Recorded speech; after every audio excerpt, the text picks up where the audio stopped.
Hello दोस्तों, मैं इंद्रेश अपने YouTube channel Indresh GS classes में आप सभी का स्वागत करता हूं। तो दोस्तों आज हम लोग क्या देखेंगे, बाल विकास की क्लास देखेंगे। ठीक है, बाल विकास एवं शिक्षा शास्त्र की। आप लोग जितना हो सके वीडियो को शेयर कर दीजिएगा ज़्यादा से ज़्यादा। ठीक है, प्रैक्टिस सेट आप जितना करेंगे उतना बेटर है। आपकी क्लास जो परीक्षा है जो है वो भी लगभग 20 या 22 दिसंबर के आसपास क्या हो जाएगी, अभी क्या हो जाएगा, पेपर स्टार्ट हो जाएगा। तो आप लोग ज़्यादा से ज़्यादा क्या करिए, सपोर्ट करिए, चैनल को सब्सक्राइब करिए, शेयर करिए। ठीक, चलिए आज का पहला क्वेश्चन देखते हैं। क्वेश्चन नंबर 1 हमारा क्या कर रहा है।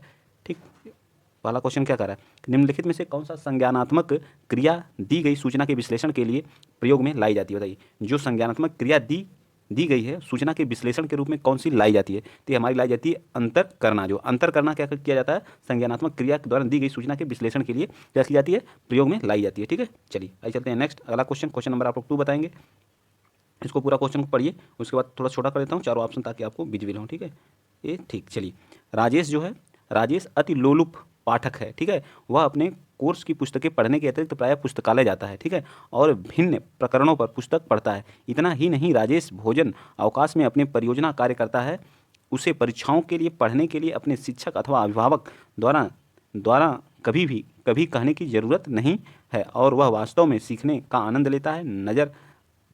लेता नजर आता है। उसके रूप में सर्वाधिक बेहतर रूप से वर्णित किया जा सकता है। आंतरिक रूप से क्या हुआ, अभिप्रेरित शिक्षार्थी है, क्या है, तथ्य आधारित शिक्षार्थी है, शिक्षक अभिप्रेरित है, या आकलन आधारित है। बताइए क्या है। तो वह अंदर से क्या है, सेल्फ मोटिवेट शिक्षार्थी है। क्या है, सेल्फ। अगर आप सेल्फ मोटिवेट हैं तो कुछ भी कर सकते हैं। ठीक है, सेल्फ मोटिवेट है तभी तो अपने आप जा करके हर एक पुस्तक को ढूंढ करके क्या कर रहा है, स्टडी कर रहा है। तो लड़का मतलब बच्चा क्या है, अंदर से क्या है, आंतरिक अभिप्रेरित शिक्षार्थी है। ठीक है, नेक्स्ट चलते हैं अगला क्वेश्चन। क्वेश्चन आप लोग 3 बताइएगा। क्वेश्चन नंबर 3 क्या कह रहा है, कह रहा है कि यदि पूर्व प्राथमिक स्तर पर बच्चों पर खोज करने की अनुमति दे दी जाए तो वे संतुष्ट हो जाते हैं। जब उन्हें हतोत्साहित किया जाए तो वे व्यथित हो जाते हैं। वे ऐसा कि उनकी अभिप्रेरणा के कारण होता है। मतलब ऐसा किस अभिप्रेरणा के कारण होता है, अपनी शक्तियों के उपयोग करते हैं, अपनी अपेक्षा को कम करने, कक्षा के साथ संबंध होने, कक्षा में अव्यवस्था फैलाने। तो कौन सा हमारा इसमें का अभिप्रेरण के कारण है, बताइए। तो हमारा कौन सा है, वी, अपनी अपेक्षा को कम करने। ठीक है, अगर बच्चा क्या करता है, बच्चे पर खोज करने की अनुमति दे दी जाए तो वे क्या होता है, संतुष्ट हो जाते हैं। जब उन्हें हम हतोत्साहित कर देते हैं तो वे व्यथित हो जाते हैं। वे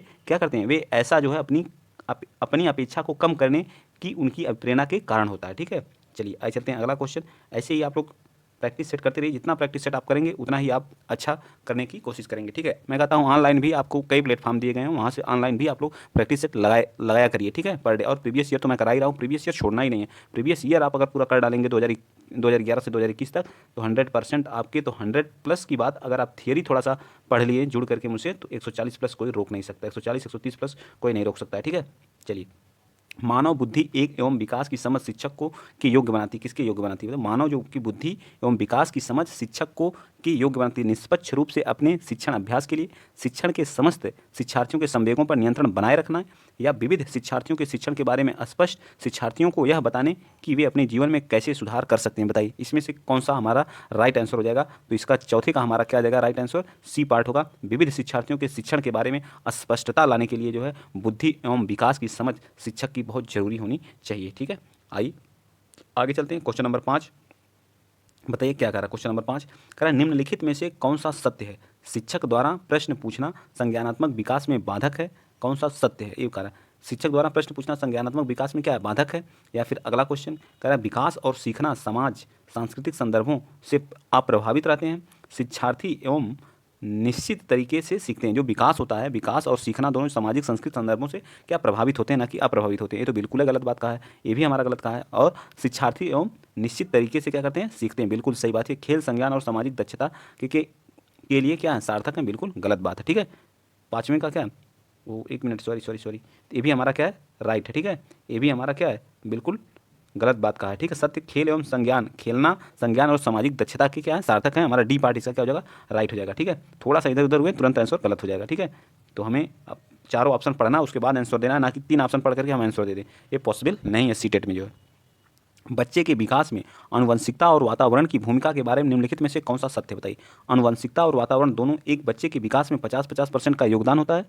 बिल्कुल सही बात है या गलत बात है, बताइए। तो एक गलत बात है। ठीक है, समवयस्कों और पैतृक जो होते हैं का सापेक्ष योगदान योगात्मक नहीं होता है। ठीक है, क्या होता है, ये जो होता है पैतृक यानी वंशानुक्रम जो होता है, पैतृक या वंशानुक्रम का सापेक्ष जो है योगदान जो योगात्मक ना होकर के क्या होता है, हमेशा गुणात्मक होता है। ठीक है, जो हमारे जेनेटिक होते हैं और वातावरण का जो होता है उसके सापेक्ष ना होकर के क्या होता है, गुणात्मक होता है। इस चीज़ को आप क्या रखेंगे, याद रखेंगे विकास में। ठीक है, गुणात्मक होता है।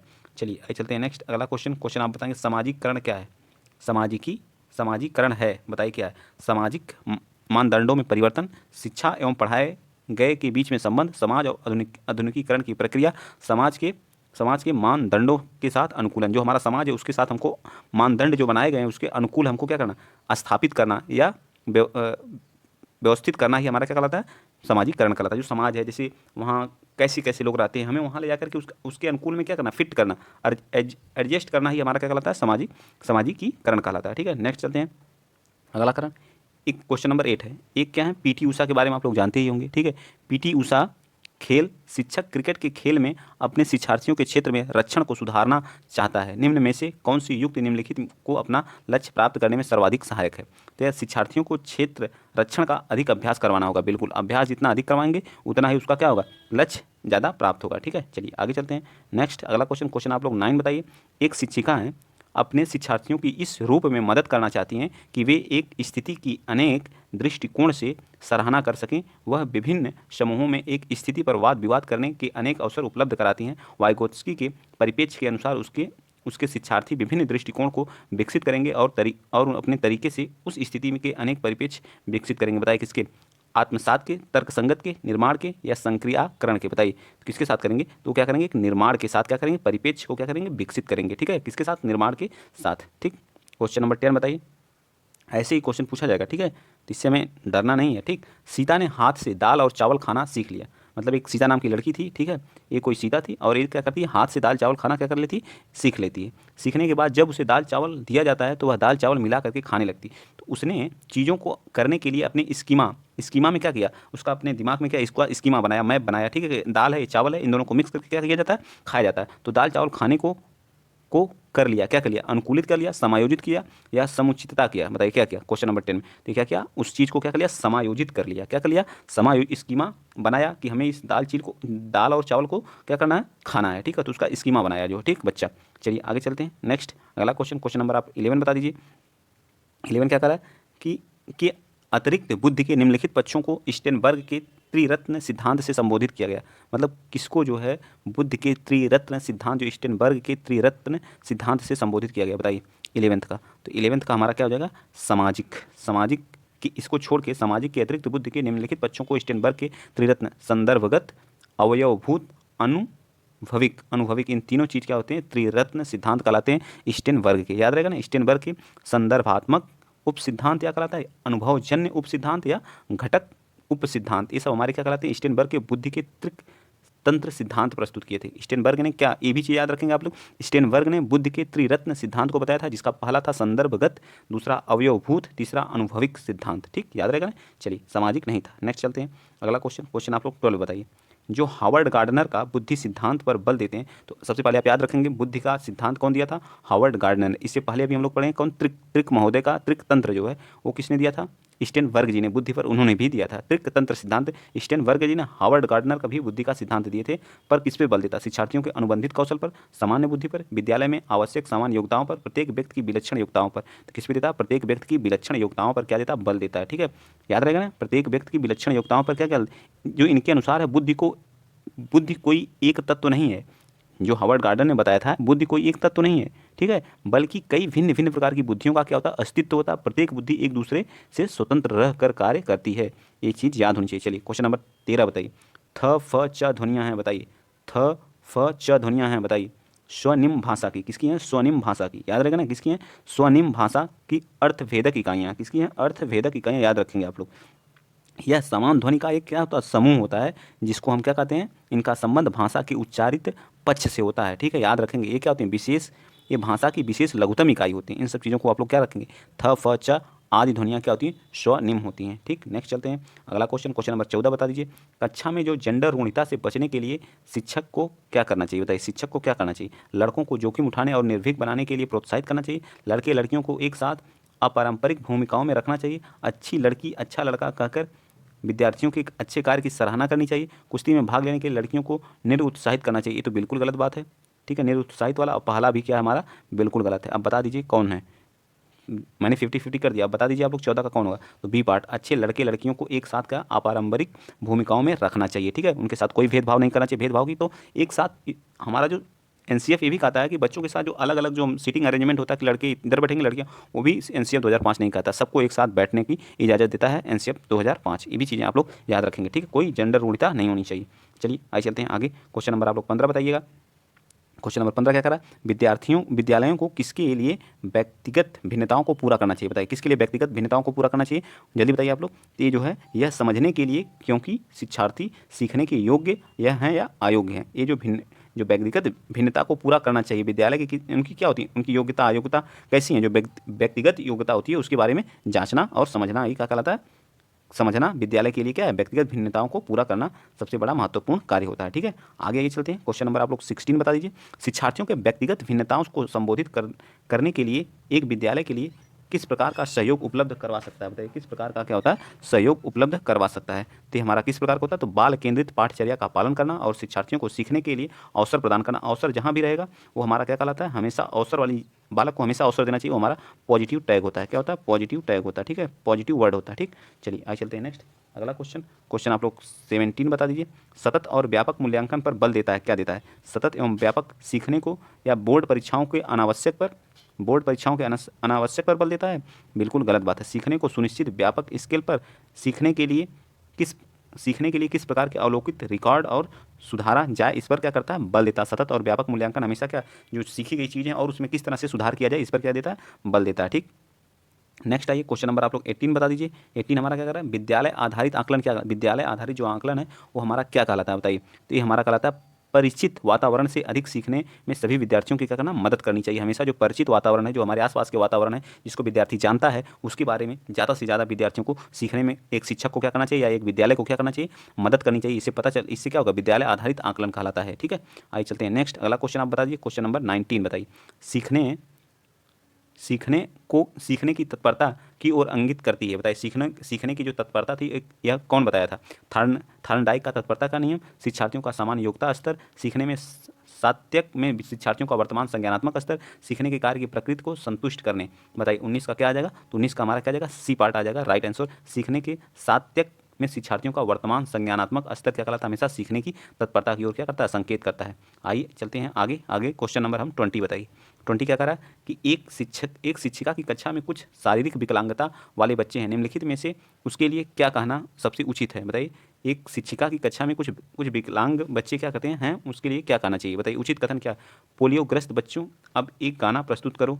ये तो कोई बात हुई नहीं। जो पहिया कुर्सी वाले बच्चे हाल में जाने के लिए अपने समवयस्क साथी बच्चों की से मदद ले सकते हैं। शारीरिक रूप से असुविधाग्रस्त बच्चे कक्षा में ही कोई वैकल्पिक गतिविधियां कर सकते हैं। मोहन खेल के लिए मैदान में जाने के लिए अपनी बैसाखी का प्रयोग क्यों नहीं करते हैं। बताइए 20 का कौन सा हमारा राइट आंसर हो जाएगा। तो 20 का हमारा क्या जाएगा, सी पार्ट राइट आंसर होगा। कोई वैकल्पिक गतिविधियां क्या करते हैं, क्लास में ही कर सकते हैं, ठीक है। नेक्स्ट चलते हैं क्वेश्चन नंबर 21 बताइए क्या कह रहा है कि अतिरिक्त निम्नलिखित में से सभी के कारण अधिगम अक्षमता उत्पन्न हो सकती है। किसकी, सांस्कृतिक अधिगम अक्षमता क्या होती है, उत्पन्न सांस्कृतिक कारक, संवेगात्मक विघ्न या सेरेब्रल डिसफंक्शन या व्यवहारगत विघ्न। बताइए कौन सा 21 का। तो सिर्फ इसको छोड़ के सांस्कृतिक कारक को छोड़ करके बाकी सबके द्वारा जो अधिगम अक्षमता क्या हो सकती है, उत्पन्न हो सकती है, ठीक है। आइए चलते हैं नेक्स्ट क्वेश्चन नंबर आप लोग 22 बताइए। एक समावेशी विद्यालय क्या कहलाता है। समावेशी विद्यालय में क्या होना चाहिए, बताइए। समावेशी विद्यालय शिक्षार्थियों को निर्योग्यता के अनुसार उनकी सीखने की आवश्यकताओं को निर्धारित करता है। शिक्षार्थियों की क्षमताओं की परवाह किए बिना सभी के अधिगम परिणामों को सुधारने में प्रतिबद्ध होता है। क्या कह रहा है, शिक्षार्थियों के मध्य अंतर करता है और विशेष रूप से सक्षम बच्चों के लिए चुनौतीपूर्ण उपलब्धि कराता है। विशेष रूप से योग्य शिक्षार्थियों के लिए अधिगम परिणामों को सुधारने के लिए विशिष्ट रूप से क्या होता है, प्रतिबद्ध होता है। बताइए 22 का। तो ये हमारा हमेशा बी पार्ट क्या करता है, राइट आंसर होता है। शिक्षार्थियों की क्षमताओं की परवाह किए बिना सभी की अधिगम परिणामों को सुधारने के लिए क्या होता है, प्रतिबद्ध होता है समावेशी विद्यालय। आगे चलिए, एक प्रतिभाशाली शिक्षार्थी को क्या करना चाहिए, अधिगम निरोग्य नहीं हो सकते हैं। ऐसे सहयोग की आवश्यकता होती है कि जो सामान्यतः विद्यालय द्वारा उपलब्ध नहीं कराए जाते हैं। शिक्षक के बिना अपने अध्ययन को व्यवस्थित कर लेते हैं या अन्य शिक्षार्थियों के लिए अच्छे मॉडल बन जाते हैं। एक प्रतिभाशाली विद्यार्थी क्या होते हैं, तो वो हमेशा क्या होते हैं, ऐसे सहयोग की आवश्यकता होती है जो सामान्यतः विद्यालयों द्वारा उपलब्ध नहीं कराए जाते हैं एक योग्य विद्यार्थी के लिए। चलिए 24 बताइए। 24 करा के कारण प्रतिभाशालीता होती है। मनोसामाजिक कारकों के कारण, वातावरणीय प्रेरण के कारण, अनुवंशिकी रचना के कारण, तो डी, बी और सी दोनों के कारण, बताइए किसी किसी कारण, बी और सी दोनों के कारण। तो 24 का क्या आ जाएगा हमारा, तो 24 का डी पार्ट, अनुवंशिक रचना और वातावरण अभिप्रेरण के कारण जो है बालक क्या होता है, प्रतिभाशालीता के कारण है। ठीक है, नेक्स्ट बता दीजिए क्वेश्चन नंबर 25 क्या कह रहा है कि बच्चों में सीखने और सुनने के लिए अधिगम में योग्य वातावरण के लिए निम्नलिखित में से कौन सा उपयुक्त है, बताइए कौन सा उपयुक्त है 25। तो ये हमारा उपयुक्त है शिक्षार्थियों को कुछ या छूट देना कि क्या सीखना है और क्या कैसे सीखना है। ये चीज़ें आप लोग याद रखें, क्या सीखना है और कैसे सीखना है, ये हमें क्या थोड़ी छूट देनी चाहिए बच्चे को। ठीक है, चलिए आगे चलिए, क्वेश्चन नंबर आप बता दीजिए 26 क्या कह रहा है कि गतिक कौशल में अधिगम निर्योग्यता कहलाती है क्या, गतिक कौशल में क्या करती है, डिस्फेजिया, डिसकैल्कुलिया, डिसलेक्सिया या डिसप्रेक्सिया, बताइए क्या है 26 का। तो हमारा राइट आंसर आ जाएगा इसका बी पार्ट, क्या जाएगा डिसप्रेक्सिया कहलाता है। क्या कहलाता है, डिसप्रेक्सिया। डिसलेक्सिया जो होता है हमारा पठन विकार में होता है, डिसकैल्कुलिया जो होता है वो मैथ में गणित गणना विकार में होता है, डिसफेजिया जो होता है भाषा विकार होता है। ठीक है, डिसफेजिया जो होता है हमारा भाषा विकार के लिए होता है। ठीक है, तो हमारा डिसप्रेसिया जो हमारा क्या आ जाएगा, बी पार्ट हमारा क्या आ जाएगा, राइट आ जाएगा डिसप्रेसिया। गतिक कौशल में अधिगम निर्योग्यता को हम बोलते हैं डिस्प्रेसिया। ठीक है, क्वेश्चन नंबर 27 बता दीजिए, अधिगम निर्योग्यता क्या कहलाती है, समुचित निवेश के साथ सुधार योग्य नहीं होती है, एक स्थिर अवस्था, एक चर अवस्था है, जरूरी नहीं कि कार्य पद्धति की हानि करे। तो 27 का हमारा क्या, एक स्थिर अवस्था है, अधिगम निर्योग्यता क्या कहलाती है, एक स्थिर अवस्था है। चलिए क्वेश्चन नंबर 28 बता दीजिए, क्या कह रहा है कि के अतिरिक्त जो है, के अतिरिक्त निम्नलिखित में समस्या समाधान की प्रक्रिया के चरण हैं, बताइए इसके अलावा जो है क्या है, समस्या समाधान की प्रक्रिया के चरण है 28 का। तो 28 का हमारा कौन सा राइट आंसर आ जाएगा, बताइए। तो 28 का हमारा ए पार्ट, परिणामों की आशा करना के अतिरिक्त जो है समस्या समाधान की प्रक्रिया के चरण हैं, इसको छोड़ के जो है बाकी सब समस्या पहचानना, समस्या का छोटे हिस्सों में बांटना, संभावित युक्तियों को खोजना, ये सब समस्या समाधान के क्या है, चरण है। लेकिन परिणामों की आशा करना ये हमारा जो उसका क्या है, चरण नहीं। क्वेश्चन देखिए कैसे पूछा है, एक शिक्षक को क्या होना है, एक शिक्षक को क्या है, व्याख्या पर अधिक ध्यान देना चाहिए और ज्ञान के लिए आधार उपलब्ध कराना चाहिए। शिक्षार्थियों द्वारा की गई त्रुटियों को एक भयंकर भूल के रूप में, ये तो बिल्कुल गलत है। शिक्षार्थी कितनी बार गलती करने से बचता है, इसे सफलता के माप के रूप में लेनी चाहिए।